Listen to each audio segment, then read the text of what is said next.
Welcome to Awesome Video Game Memories, where we talk about awesome memories about video games. I'm Ryan, and the game we're going to talk about today is Marvel vs. Capcom Infinite and beyond. So Marvel vs. Capcom Infinite. I remember being at the PlayStation Experience in 2016, watching the debut trailer, seeing Mega Man X and Ryu and Captain Marvel and Chun-Li.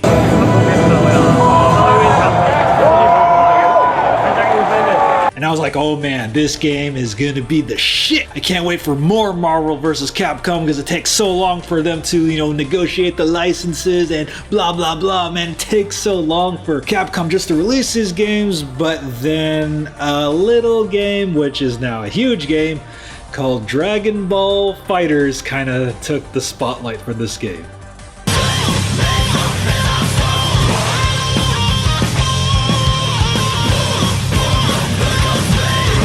Yep, I remember at E3 2017, there were longer lines for Dragon Ball FighterZ than Marvel vs. Capcom Infinite, and I only played Marvel vs. Capcom Infinite once at E3.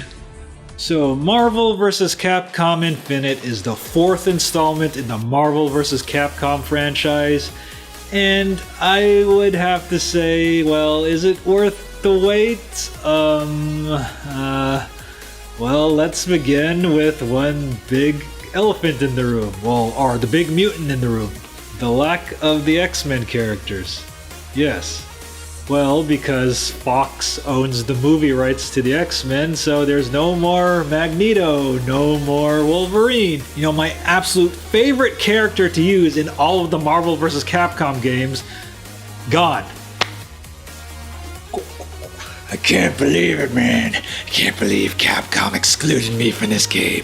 After all the years of service I've given them, bub. It makes me go Bazooka Barrage! And it is kind of funny, when this game was released, Bandai Namco released their Dragon Ball FighterZ beta, and if you see the stats on Twitch, considering the demo of this game, and when Dragon Ball FighterZ was played, yeah. Alright, so here's the big thing I need to talk about first, the roster. Now, I have to question a lot of Marvel and Capcom's decisions on why they let these characters in, or why they left these characters out. So let's begin on Capcom's side. Yeah, so Arthur from Ghosts and Goblins, yeah, definitely a good choice, although they're recycling him from the previous game. Alright, so Chris Redfield from Resident Evil. Good choice. I'm glad he's back, but in all honesty, I probably would have preferred having, Leon Kennedy from Resident Evil 2 and 4 rather than Chris again. And, I miss Jill and Wesker. Chun-Li, definitely a very good choice. I have no problems there because, Chun-Li. Dante from Devil May Cry, definitely a good choice. Firebrand from Gargoyle's Quest, good choice. Frank West, now I like the Dead Rising series, but I don't think Frank West really should have been in this game. I would have much rather preferred him be out of this game, in all honesty. Because let's face it, Frank's not a fighter. Yeah, he does gain special moves in the Dead Rising series, but he's not like a massive fighter, and he was in the previous game. Like, why not, let someone else be here? Now, Jita Doma from Darkstalkers. I'm not a big Darkstalkers fan. He's a good choice, but I probably would have preferred, John Talbane, Lord Raptor, or Dimitri. Mike Hagar, yeah. I'm glad he's back, but I probably would have preferred Cody or Guy. Morrigan, yeah, Morrigan's the staple Darkstalkers character, no problems with her there. And, Monster Hunter, definitely a very good choice, because, Monster Hunter is a popular Capcom series, even though I've never played it. Now, Nemesis from Resident Evil. I like Nemesis. I probably would have preferred, though, Leon or Jill or even Wesker or even Barry Burton. Now, Nathan Spencer from Bionic Commando. I like the reboot of Bionic Commando, but I don't think he should have been in this game because I just don't think he's as good for a fighting game as he is in Bionic Commando. Ryu, obvious Ryu. Strider Hero comes back from every single game. Very obvious choice. Mega Man X, Mega Man X. I was definitely glad to have Mega Man X in this game. Like, we were missing the original Mega Man from Marvel vs. Capcom 3, so I'm really glad Mega Man X is in this game. Although he doesn't really transform into his armor unless you're on the story mode or near the end of the game. And definitely Zero. Now, Zero is probably the good close-range character from Marvel vs. Capcom 3 that I liked, and I'm glad he's back. Alright, now time for Marvel's side. Alright, Black Panther, well, only available in DLC, but very good choice. And Captain America. Yes, I'm in every single Marvel vs. Capcom game! For justice! Eat your Wheaties. And Captain Marvel. Yeah, I've started reading Captain Marvel after getting like one of the free Captain Marvel comics from Amazon, and yeah, I really like Captain Marvel. Very great addition to this series. Doctor Strange, definitely another good addition to the series. I'm glad he's in. Dormammu, he was in the previous game. I probably would have replaced him with somebody else in all honesty. Ghost Rider, yeah, I fucking love Ghost Rider. I am so glad Ghost Rider is in this game. Hawkeye, definitely a good choice. I probably would have preferred someone else, but Hawkeye's good. Yep, and Hulk. Hulk has been in every single Marvel vs. Capcom game. Very obvious character. And Iron Man, another character who's been in every single game. Yeah, and actually they have me talk like Robert Downey Jr., and they've totally nerfed my special. And then there's Nova, another good addition, although I don't really read a lot of Nova. And Rocket Raccoon from Guardians of the Galaxy. Very, very good choice. And then our friendly neighborhood Spider-Man. Spider-Man, Spider-Man, I'm back in another Marvel vs. Capcom game because I can. Oh wait, how come I talk like Michelangelo from the Ninja Turtles? Cowabunga, dude! And Thanos. Well, Thanos makes sense because he's one of the main villains of this game, and we haven't seen him since Marvel vs. Capcom 2, and the whole, Infinity Stones, revolves around Thanos. And then we have Thor, who returns from the previous game and was an assist character in Marvel vs. Capcom 1. I am Thor! I am happy to be back in this game from the previous one! Yes, Mjolnir, we will pound the crap out of Ultron Sigma! But wait, I spend all of story mode being evil! And obviously we get Ultron, who's one of the villains, because, the villain is Ultron Sigma. And then we get Venom as DLC, my favorite Spider-Man villain, and we get Bucky, the Winter Soldier, also as DLC. I mean, it's cool that Spider-Man and Venom are back, but I really think this would have been the best game to introduce Carnage. Like, Carnage would have been great to have as one of the Spider-Man characters in this game. And yeah, I am actually pretty sad that they omitted the original Mega Man yet again.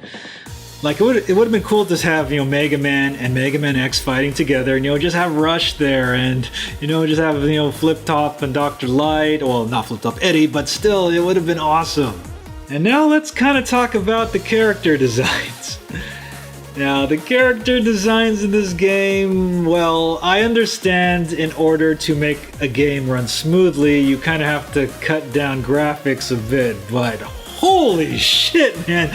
Like, did everybody in this game take, like, steroids? Like, multiple steroids before this game came out, or between the release date of the third and fourth game? Like, holy shit, like, Spider-Man's, like, roided up. And, like, I mean, look at Captain America. Like, his shoulders are like, Captain America and his biceps of freedom. And look at Ryu. I mean, he looks like he's aged like 20 years and he's anorexic. The answer lies in the heart of battle, but I must fast in order to maintain my strength. But Ryu, don't you need food to maintain your strength? Shut the fuck up. Hadouken! So now let's talk about the gameplay.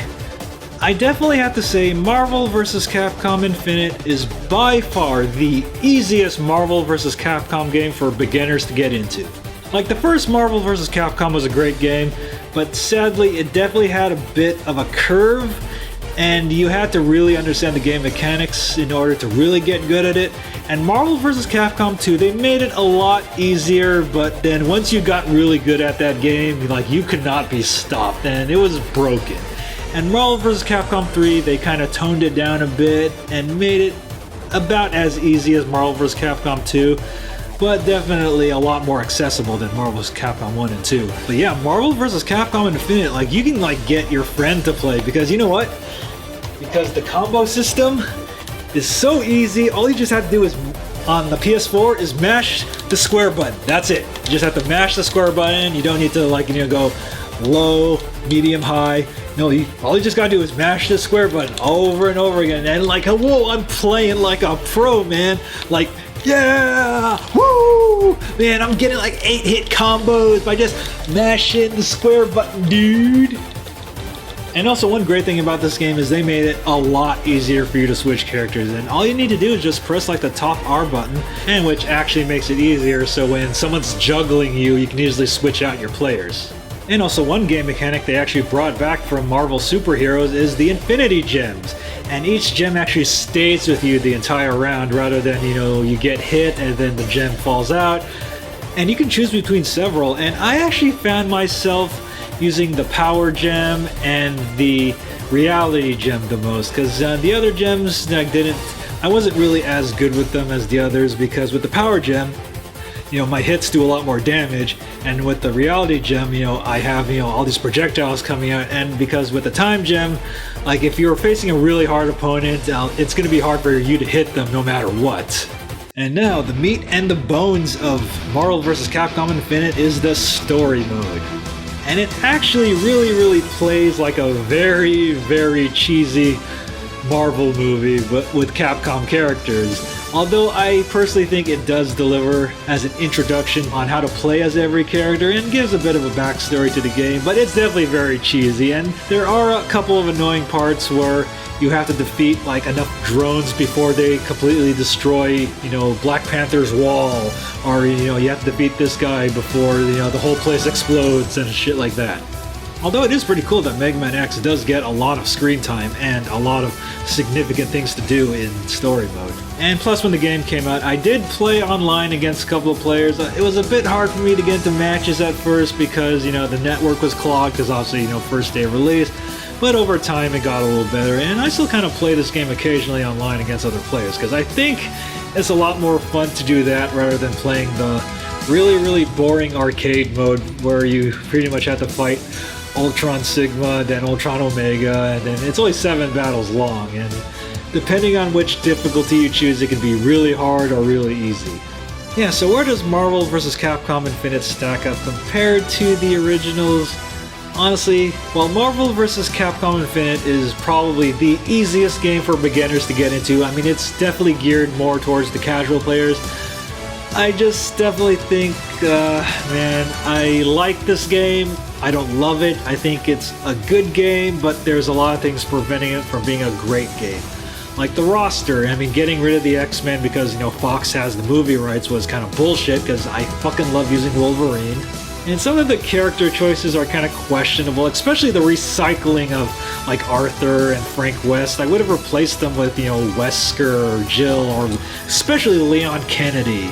Because honestly, I feel like Marvel vs. Capcom Infinite is so bare bones compared to the 3 previous games. Like, yeah, Marvel vs. Capcom 1, and had only 15 characters and maybe 2 secret characters, but it was still such a very polished and charming game. Where Marvel vs. Capcom 2, they gimped the story mode a lot, but they gave us 56 playable characters. And Marvel vs. Capcom 3, well, they kind of tried to bring back a bit of the story mode. It was a bit half-assed, but the gameplay was fun.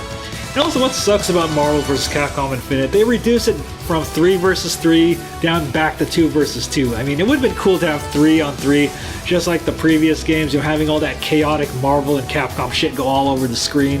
So yeah, Marvel vs. Capcom Infinite. You can buy this pretty much anywhere. I definitely recommend not paying full price for it. It's definitely a $30 game at most, in my opinion, but luckily I got it from Amazon Prime for $47, but that was still a little too much for it. And you can get it on the PS4, the PC, or the Xbox One.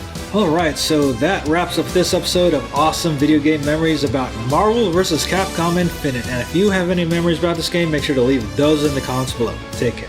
Well, Kakarot, I think this is a good promotion for people to play our game rather than this Marvel vs. Capcom Infinite. When Dragon Ball FighterZ is definitely going to break world records, make sales, and then I shall become the Prince of all Saiyans once again. Yeah, that's right, Vegeta. Man, I think people should play Dragon Ball FighterZ rather than Marvel vs. Capcom Infinite. It just doesn't have the training required to be a good game. know what? If Marvel vs. Capcom Infinite was gonna be a good game, they should have had me in it. Yeah, I know, I'm a DC character, but I can whip the asses of all those Marvel pansies. Bring it on, because I'm the Batman. Oh, hey guys, I know how I can make this game better. Like, you can include me as a character. I'm a Gokuroto Rappa the Rapper, man. Yeah, like, I'll have this cool special attack and my hat fell off. Man, shut the fuck up. Hey guys, Ryan here, and I hope you enjoyed that episode. And if you enjoyed this episode, make sure to like, comment, and subscribe, and make sure to click on the notification bell to make sure you know when we release new episodes, because YouTube is not going to tell you. And if you want to see me and the BattleGeek Plus crew play this game and many other games live, you can follow us on twitch.tv/BattleGeek Plus and make sure to check our schedule to see which games we're playing that week. This video is sponsored by Elgato Gaming. For the best in video game capture and streaming, you can purchase your own with the affiliate links down below. Hey guys, want to support us? You can support us at patreon.com/BattleGeekPlus because every dollar helps us bring you a better show.